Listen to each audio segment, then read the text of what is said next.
What's up, world? Welcome back to another episode of Just Grow It, the podcast. I'm your host, Big City Gardener, and today we're talking cover crops. Let's get to it. Are you looking for a way to improve your soil quality, improve the nutrients in your soil, improve the water retention of your soil, all while making sure that the soil microorganisms are happy and thriving? Well, if you're looking to do that, then look no further than cover crops. So what are cover crops? Cover crops are completely different than any other type of crops. Other crops are either cash crops or crops that you grow with the intention of eating. That is not what cover crops are.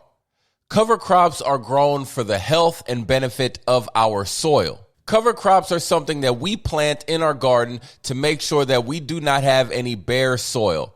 Because if you leave soil bare and exposed to the elements, what ends up happening is you wash away a majority of your nutrients and kill a lot of the soil microbiology. The main benefits of cover crops are to help prevent erosion and nutrient loss from the soil. Think of cover crops as a form of living mulch. Now, we all know that mulch helps regulate the temperature of the soil. It helps feed the soil. As it breaks down, it helps feed the microorganisms within the soil. It also helps keep the soil from being exposed to the elements.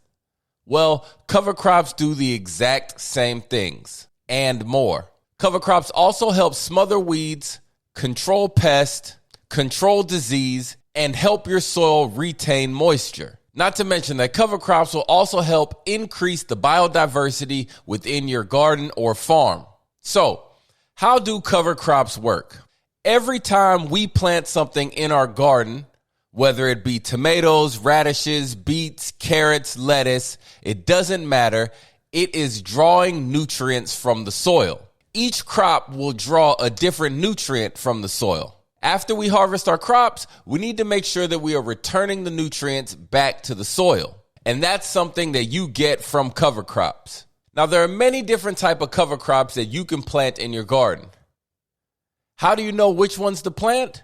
Well, it depends on what time of year you're planting these cover crops, and it depends on what you grew in the bed right before you plant these crops. Each cover crop can help revitalize a specific type of nutrient within the soil. So when people use the term cover crop, they're talking about more than one type of crop.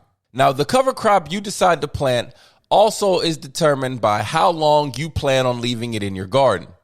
If you plan on leaving this cover crop for a long period, then you should be planting a small cereal grain.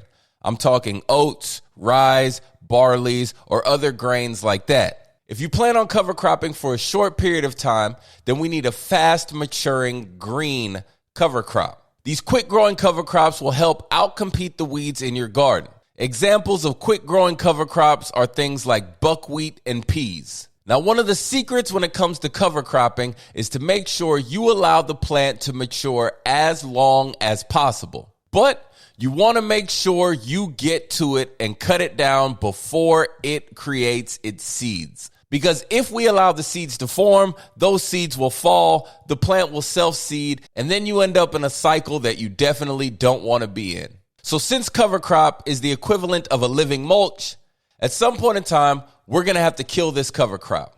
This is part of how we help reinvigorate our soil. Now, here are the three main ways that gardeners kill their cover crop. And when I say kill, I mean purposely kill. You can mow it down.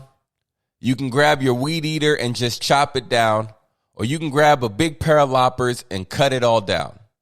After we plant the cover crop, at some point in time, we're going to have to kill it. Now, I know that may sound bad, but hear me out.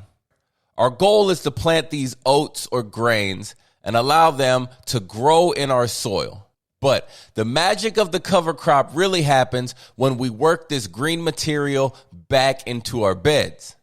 So, at some point in time, we're going to have to cut it down. Now, three of the easiest ways to cut your cover crop down are: 1, by mowing it; 2, grabbing your weed eater and chopping it down; or 3, grabbing your favorite pair of loppers or pruners and cutting it down. Now, after we cut the cover crop down, our work is not done. We now need to turn over the soil and work this cover crop into our garden. Now, I know I always talk about no-till gardening, and I am still a big fan of no-till gardening. But this method of tilling the fresh cut greens back into our garden does more good than it does bad. As this cover crop breaks down in our soil, it helps to strengthen and feed the soil food web. Now, I personally have some friends who are so no-till that they won't even till their cover crop into their garden. As a matter of fact, on their farm, what they do is they grow the cover crop, they mow it down, and then they allow it to break down naturally into the garden. They use the clippings as sort of a mulch. But one reason why I don't like this is because it prevents them from being able to work and grow in that garden bed, or really, they're on a farm. It prevents them from being able to work or grow in that row for the next season while the greens break down. So, even though I am a big fan of no-till gardening, every now and then it's okay to till the cover crop into the garden. The main thing about no-till gardening is you don't want to work the soil deeply. Now, if you're a backyard gardener, cover cropping may seem a little bit excessive. But if you live in an area that has harsh winters, or you don't plan on gardening in the winter or summer because you don't like the temperature extremes, then cover cropping is a great way to make sure that your garden is still being nourished even though you're not using it. Now, cover cropping isn't for everybody. I just wanted to tell you what it was in the event you decide to give it a try. So now that we know what cover cropping is, let's talk about a few different cover crops that you can grow in your garden. First, let's list off the summer cover crops. 1, buckwheat. 2, cowpeas. 3, sorghum grass. 4, wheat. 5, Austrian peas. Now, for a winter cover crop, you're going to be looking to plant one of these. 1, crimson clover. 2, annual rye.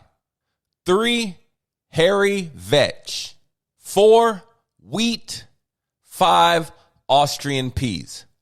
You'll notice that wheat and Austrian peas can be planted in both the winter or the summer.